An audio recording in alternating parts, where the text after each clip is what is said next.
يا صباح الملوخية الخضراء، يجعل ايامكم خضراء يا رب. تعالوا بقى النهارده كده نفرز ايه شويه ملوخيه. انا جبت كيلو، قلت ايه اوري لكم الاول، بعد كده اللي يحب يفرز بنفس الطريقه يفرز.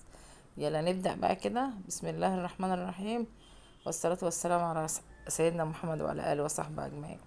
جبنا بقى انا جبت كيلو ملوخيه وقرطفته، قطعته يعني كده قرطفته، وهغسله. وبعد ما اغسله يعني خليه يتهوى كده شويه. انا كنت غسلها قبل كده بس بغسله تاني. اه.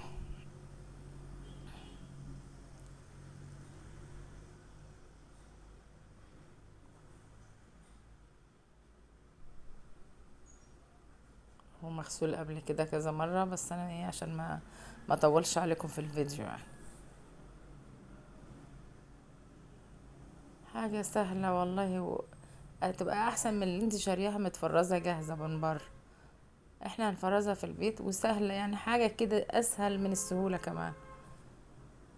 احنا بنقرطفها بالعرق بتاعها، يعني مش اللي هو فيها حتة رفيعة طويلة كده في الملوخية بنسيبها فيها. دي اللي بتعمل لها عرق ما بتيجي تطبخيها يعني. هويتها كده حبة كده، وبعدين جبت الكب اهو. طبعا اللي بيجي يفرز في المصانع والكلام ده ما بيفرزوش بقى بشوربه، ولا تخزني بشوربه. عايزه تعملي بشوربه ماشي مفيش مشكله، بس انا بقولك يعني انا هعملها بميه. انا عندي الشوربه، عامله شوربه، بس انا ايه قلت هعملها قدامكم بميه. حطيت كوبايه ميه وهنبدا بقى. حطيت كوبايه ميه في الكب في الاول، وبعدين هنبدا. ملوخيه بلدي وجميله اللي في السوق دلوقتي.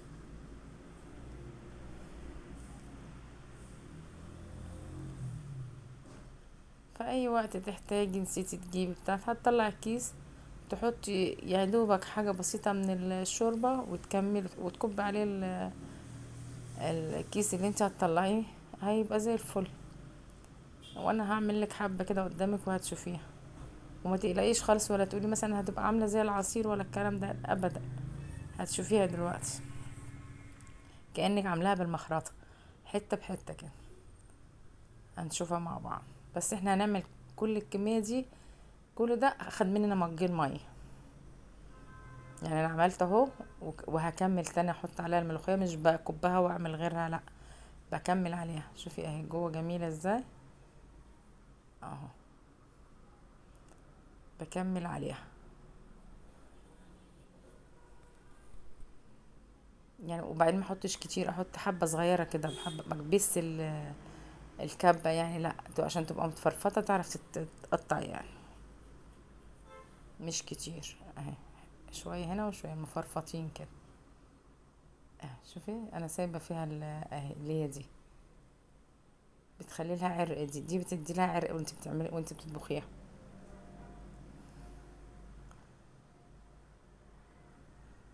يلا حبايبي استغلوا كده الملوخية لما تبقى رخيصة. اعملي فرزي لك حبة كده وحطيهم في اكياس، وطلع الهواء منهم كده وحطيهم في درج التلاجة في الفريزر. عندك وقت ما تحتاجي هتلاقيها.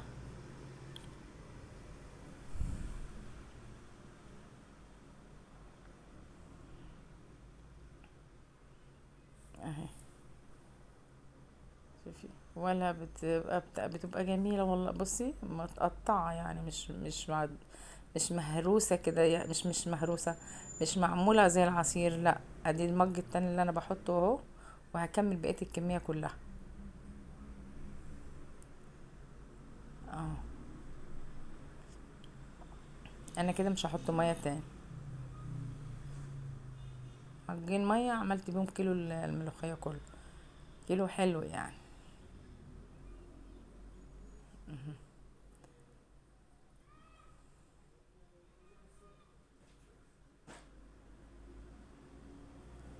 وهتشوفيها في الاخر برضو.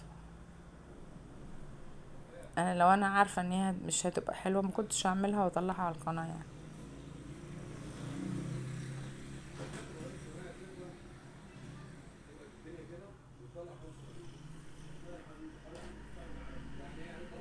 احنا دلوقتي ايه هنكمل بقيه الكميه كلها. اللي هيفضل ده برضو اوقف الكب اهو، واروح حط عليها احط عليها بقيه الكميه. ده بقى انا بقى حطيت نص معلقة كربونات، نص معلقة على الكيلو كله، علشان ايه؟ ما تسودش منك، هي مش هتسود بس هي عشان ما تسودش تبقى في الامان يعني.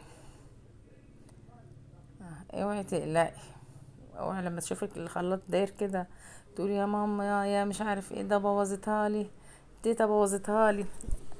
لا مش هبوظها لك، ما تخافيش، اعمليها وعلى ضمانتي. انا واثقه، بصي يعني، بصي اهي شوفي. انت لما بتجيبي الكيس اللي انت مفرزاه من بره ده، اول ما بتفكيه بتبقى بالمنظر ده بالظبط. اهو شوفي بقى، انا خلصت الكميه كلها وعملت هنا اهي. يعني الكيلو عمل لي ايه؟ 3 طبخات. عملت ايه؟ اهو عملتها متلتة كده. ده اللي في الكب اهو، شوفي عامله ازاي. ودي اللي انا عملتها اهي، شوفي والله جميله.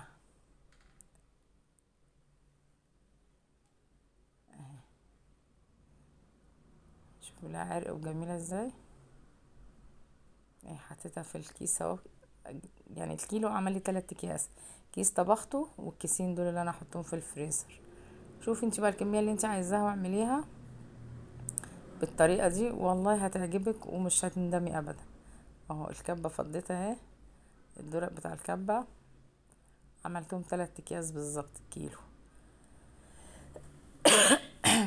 اهو قدامكم، قلت اما اعمل حبه كده واعمل التقليه بتاعتها اهي.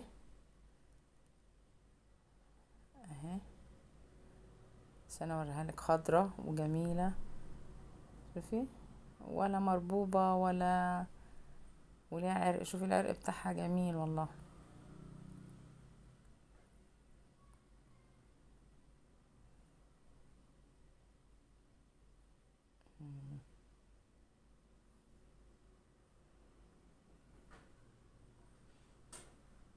شوفي خضرة ازاي اهي، تحفة. ولا توجع دماغك بقى ولا توجع ايديك. شوفي بقى لما تيجي تاكليها في اللقمة بقى، بصي اهي، بألف هنا وشفا للي ياكل، بألف هنا وشفا للي يعمل. تسلم ايديكوا ويجعل عليكم السعد والهنا دايما يا رب في بيوتكم.